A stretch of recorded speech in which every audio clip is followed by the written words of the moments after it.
Bonjour, nous allons commencer une nouvelle leçon.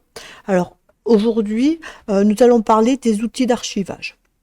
Il faut savoir qu'au niveau des outils d'archivage, d'abord, il y a des obligations d'archiver certains documents dans l'entreprise. Alors, nous devons archiver les déclarations fiscales durant 7 ans. Dans les déclarations fiscales, nous avons plusieurs types de déclarations fiscales. Nous avons les impôts sur les sociétés. Alors, là, c'est l'arrêt. Voilà. Nous avons pour les entreprises différents types d'impôts sur les sociétés. L'entreprise individuelle a un impôt sur les revenus, sur les personnes. L'EIRL a le choix entre les deux, ou impôt sur le revenu ou impôt sur les sociétés. Par contre, SARL, il y a l'impôt sur les sociétés, SA et SAS, impôt sur les sociétés. Ce document doit être gardé pendant 7 ans.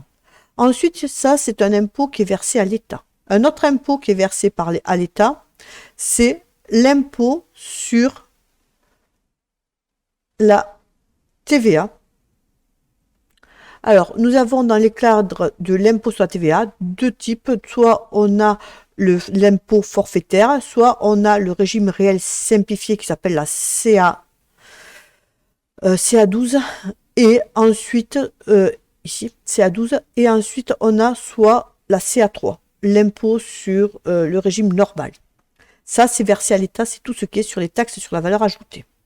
Ensuite, nous avons d'autres impôts locaux. Dans les impôts locaux, nous avons, donc local, pas à l'État, d'accord, région, département, etc. Nous avons la contribution économique territoriale. Elle est caractérisée par deux: cotisation foncière des entreprises, CFE, et cotisation sur la valeur ajoutée des entreprises. On a la taxe d'apprentissage. On a aussi comme autre impôt qui doit être document fiscal, déclaration fiscale qui doit être conservée. On a la participation des employeurs à la formation professionnelle continue, à l'effort de construction, et ensuite tous les droits d'enregistrement. Chaque fois qu'ils font un acte des constitutions, ils ont des droits d'enregistrement, c'est-à-dire des timbres fiscaux. Voilà. Ça, c'est pour ces déclarations. Dans les déclarations fiscales, vous voyez qu'il y en avait nombreuses. Il y a la déclaration fiscale à l'État, impôt sur les sociétés ou sur le revenu, la TVA, déclaration de TVA, et ensuite des impôts locaux, donc contribution économique territoriale, cotisation sur la valeur ajoutée des entreprises, cotisation foncière des entreprises, taxes d'apprentissage, etc. Ensuite, les factures. Alors, les factures de vente, de préférence, les garder 10 ans. Dans le cadre des factures. Une facture, j'ai pris une facture au hasard, par exemple celle-là. Cette facture, ici, il y a le nom du fournisseur, celui qui vend, et ici, celui de l'acheteur, le destinataire. Si, pour nous, c'est des factures de vente, on aura le nom de notre société ici, et ici, le nom du client. Donc les factures, on doit les garder, excusez-moi, plutôt pendant 10 ans. Pas plutôt, pendant 10 ans. Ensuite, on a tout ce qui est ticket de caisse pour les petits montants, 1 mois. Notes de restaurant et d'hôtel, 6 mois. Les factures de transport, 1 an. Les frais d'huissier. Alors, frais d'huissier, 1 an. Alors, vous vous posez la question sans doute, qu'est-ce qu'un huissier? Alors, c'est quoi un huissier? Les frais d'huissier, l'huissier, c'est un officier ministériel. C'est celui qui va établir des actes authentiques. Les actes authentiques, ce sont des documents, par exemple, d'achat, de vente, d'immeubles, de biens immobiliers. L'huissier, c'est celui qui s'occupe aussi dans la vie courante, les obligations, par exemple, de faire payer des pensions alimentaires, etc. Maître Gonzalez, huissier de justice. Je viens pour une affaire de carence de paiement de frais notariés. Monsieur Latour est-il là? Oh merde, il y a un blême. Alors, l'huissier, sa fonction, voilà, c'est, on l'appelle en cas d'insolvabilité, c'est-à-dire quand on ne peut pas payer ou quelqu'un ne peut pas payer. Voilà.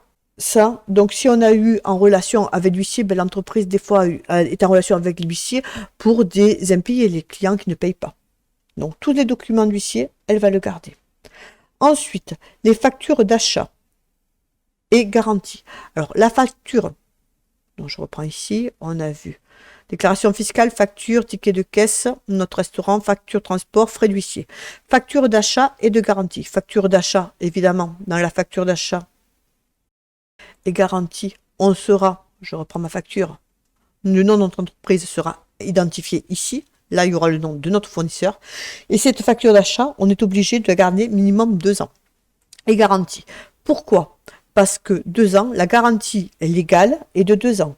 C'est que si j'ai, par exemple, j'achète une photocopieuse et elle ne fonctionne pas au bout de 1 an et demi, c'est une garantie qui est automatique au niveau de la facture et je peux me retourner contre mon fournisseur pour voir d'où provient l'anomalie et me faire rembourser ou me faire remplacer la photocopieuse. Il existe 3 types de garanties.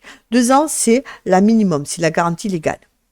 Alors, on a au niveau, on a vu la garantie légale, c'est conformité. Un bien est conforme lorsqu'il est soit propre à l'usage habituellement attendu d'un bien similaire, le cas échéant. C'est-à-dire que si votre photocopieuse, vous lui avez appris à monter l'escalier, descendre l'escalier, là, le vendeur qui vous l'a facturé et qui vous l'a vendu le verra, il vous dira, je suis désolé, une photocopieuse c'est fait pour faire des photocopies et pas pour monter les escaliers et les descendre, ou qu'on tape dessus à coups de marteau. Dans ce cas, la garantie, elle ne marchera pas. Ensuite, vous avez la garantie dite légale contre le vice caché. Ça, c'est le vendeur est tenu de la garantie à raison des défauts cachés de la chose vendue, qu'il aura dans propre à l'usage. C'est-à-dire que si on estime que le produit qui semblait bien et quand on l'a utilisé dès sa première utilisation ne marchait pas, ben c'est la faute du vendeur. Donc c'est au vendeur à garantir garantir le bon usage le bon fonctionnement du bien. Ensuite, donc ça c'est les délais de 2 ans.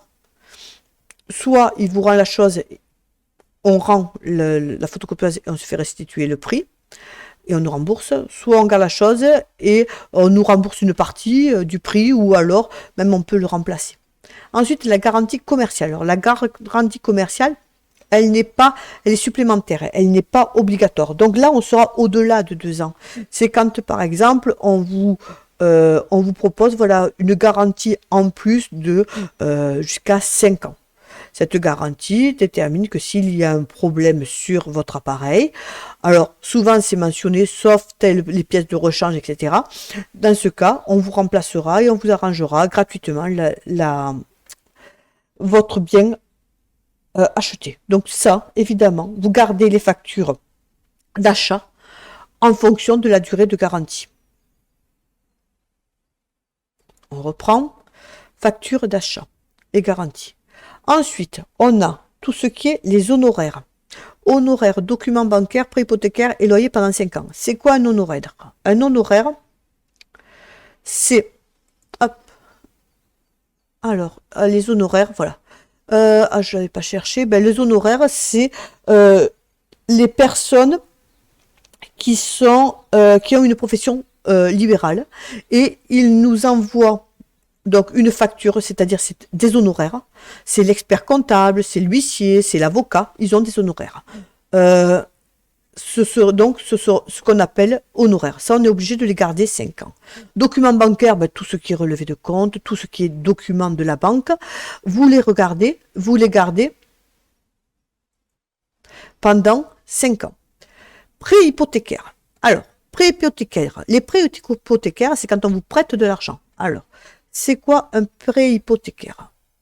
Un prêt hypothécaire, une hypothèque, c'est une garantie. C'est-à-dire que l'argent vous a accordé un crédit, elle vous a donné de l'argent en échange d'un remboursement mensuel avec des intérêts plus évidemment le remboursement du bien le remboursement total de ce qu'elle vous a prêté de manière régulière pendant chaque mensuel pendant plusieurs années. Et si vous ne payez pas, elle a la possibilité de se saisir de ce logement. C'est-à-dire que j'achète une maison, la banque m'a prêté des sous, simplement pour être sûr que je lui rendrai chaque mois le montant de mes prêts, le montant excusez-moi, pas du prêt, le montant de l'emprunt, elle va une partie du capital remboursé plus les intérêts. Si je ne le rembourse pas, elle va saisir mon logement. Voilà, et elle se remboursera grâce à cela. Voilà. À qui demander un crédit logement, les prêts hypothécaires, c'est à tous les organismes de crédit. Organismes de crédit, c'est-à-dire toutes les banques. Alors là, on peut passer par un courtier ou un agent. Alors un courtier, ce sont des professions de type libéral qui vont vous permettre, ils vont aller directement voir les banques et ils vont négocier pour vous les prix et les produits. Évidemment, comme ils ont un portefeuille de plusieurs clients, ils ont plus d'impact que nous envers les banques, car quand ils choisissent telle ou telle banque pour un crédit, ils peuvent amener un certain nombre de clients et donc des comptes en banque, et ils peuvent plus facilement négocier des taux intéressants. À savoir que plus le taux d'intérêt est bas, plus c'est intéressant puisqu'on a moins à rembourser. Voilà, donc on reprend la feuille de cours. On est arrivé ici. On a dit honoraires, documents bancaires, prêts hypothécaires, loyer. Bon, vous savez, ce sont les loyers, les locations. Facture pour les biens immobiliers. 10 ans. Entrepreneurs et les architectes. Alors, pour toutes les factures en relation avec le bien immobilier. C'est quoi un bien immobilier? En droit, c'est du droit. Le bien immobilier, un bien immobilier, c'est un bien qui est immobile, qui ne bouge pas. C'est-à-dire, ça peut être un terrain, comme ils vous disent, ça peut être des arbres sur c'est du bien immobilier. Ça peut être, par contre, les fruits, non, puisque eux, on peut les déplacer, on peut les bouger.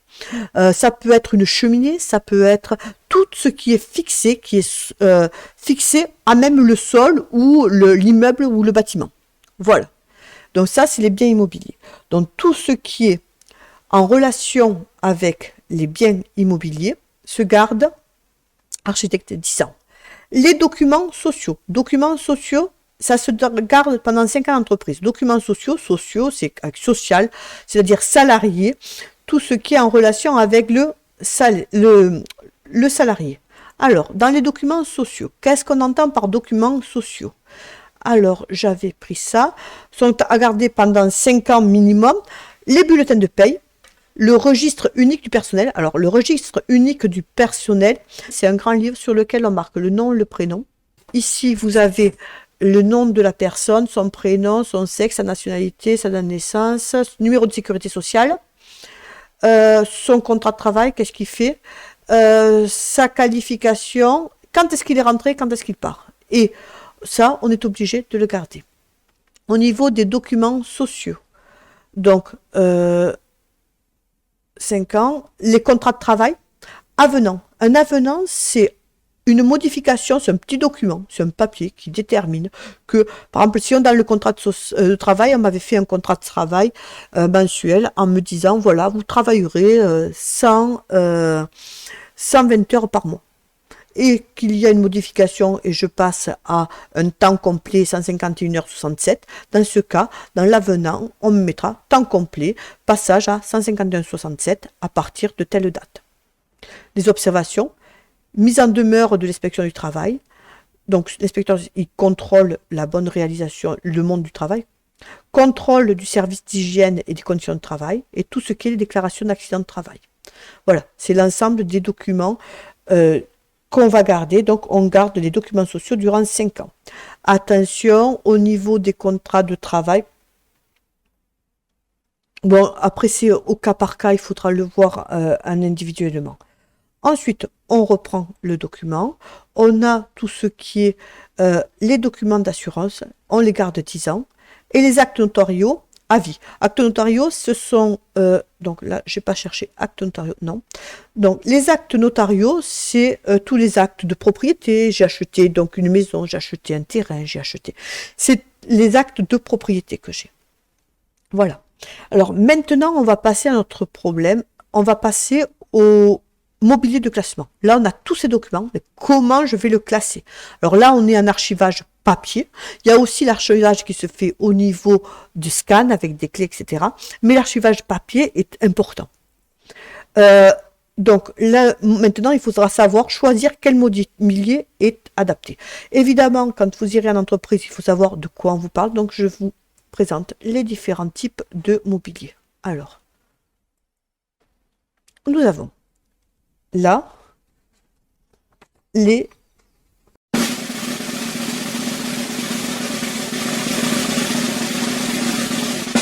armoires. Oui. Oui. Oh là là, il est bon. L'armoire. Dedans, ici, dans l'armoire, nous voyons les classeurs. Ici, nous avons des dossiers par classement suspendus. On voit qu'ils sont suspendus. Ici, pareil, on voit.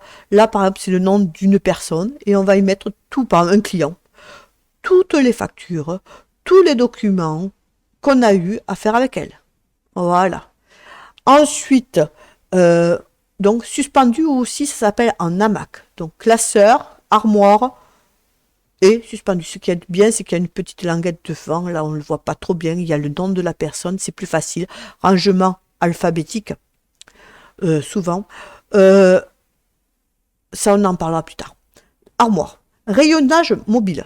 Alors, vous voyez ici, il y a une espèce de clé et hop, on passe, ça c'est souvent dans les archives, on passe dans les bibliothèques, dans les archives, les archives départementales. Voilà, on tourne la clé et on fait passer tous ces têtes grandes d'armoire d'un côté à l'autre et comme ça on peut regarder l'intérieur, le document qui nous convient. Évidemment, il y a une méthode d'archivage qui permet de trouver très rapidement le document cherché. Ensuite, on a le caisson mobile. Donc là, caisson, il y a dedans des petits tiroirs avec différents documents. Alors, vous voyez ici, il y a classeur à tiroir, celui-là, avec des suspendus. Nous avons la colonne à clapper. Voilà. Si vous avez une entreprise, on vous donne ça, c'est une colonne à clapper où sont indiqués, évidemment là, vous avez des étiquettes et on mettra l'archivage et l'information nécessaire.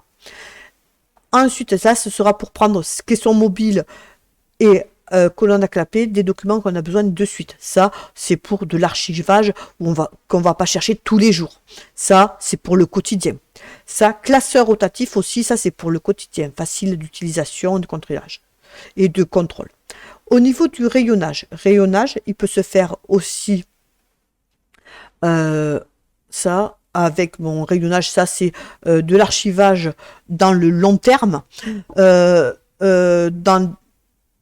avec des cartons d'archives, avec un trou là qu'on puisse les prendre sans problème, au niveau on met le doigt à l'intérieur et on peut les prendre.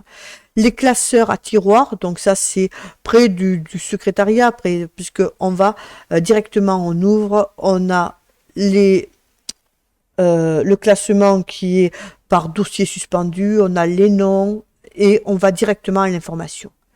Classeur à rideau, alors ça c'est près du secrétariat évidemment, on descend et ça s'ouvre complètement. Ici on a suspendu ou un Mac, ensuite ici on a des petits classeurs des dossiers, ensuite il y a des casiers de rangement, plusieurs formes de casiers de rangement.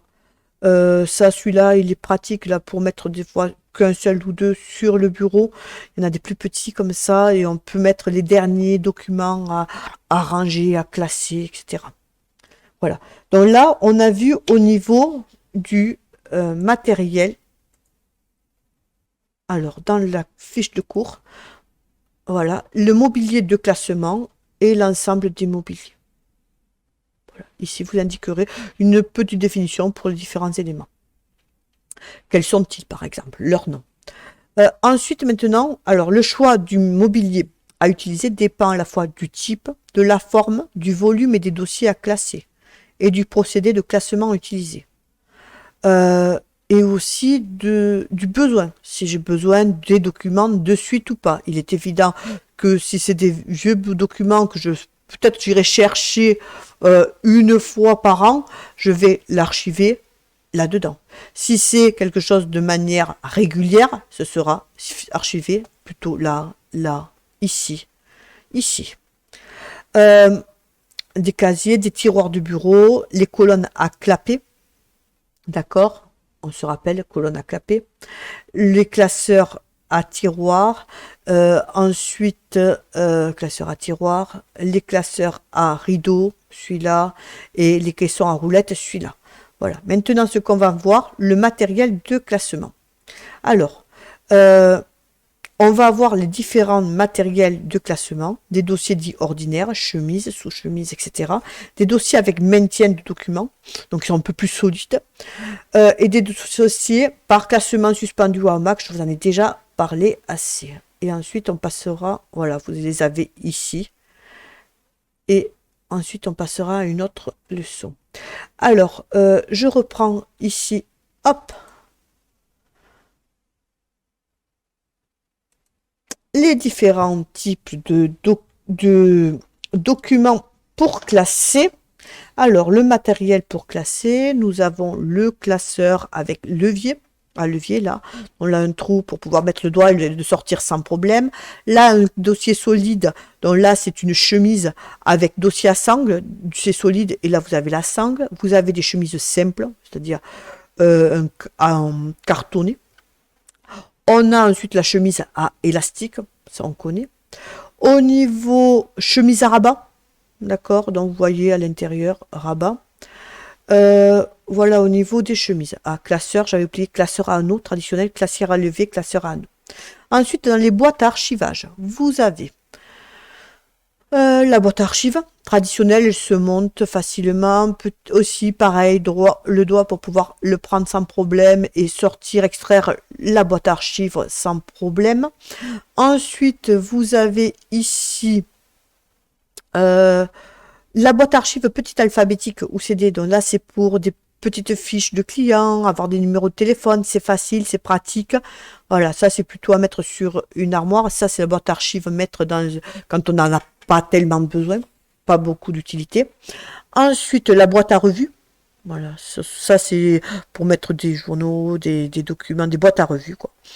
Ensuite vous avez les boîtes à, alors la banette ou corbeille, ça c'est intéressant sur les bureaux de secrétaire, donc pour mettre les documents qui sont en instance de traitement, en attente.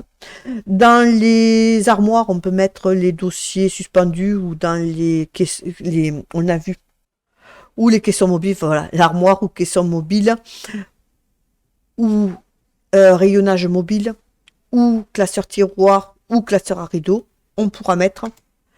Donc, les dossiers suspendus ou hamac, là on en a un, dossier suspendu ou hamac, vous voyez, donc c'est uniquement une tige en fer, et dedans on va y mettre les deux petits crochets, et on a tout. Évidemment, sur le côté, il y a un petit document cartonné où on va indiquer le nom.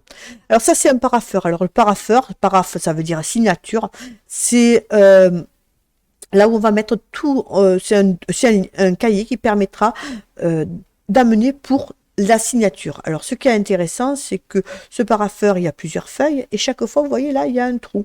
Donc ça signifie que tant que la personne, quand elle tourne les pages, elle signe, elle tourne la page. Si elle voit encore qu'il y a un trou, qu'il y a du blanc derrière, ça veut dire qu'il y a encore un document à signer.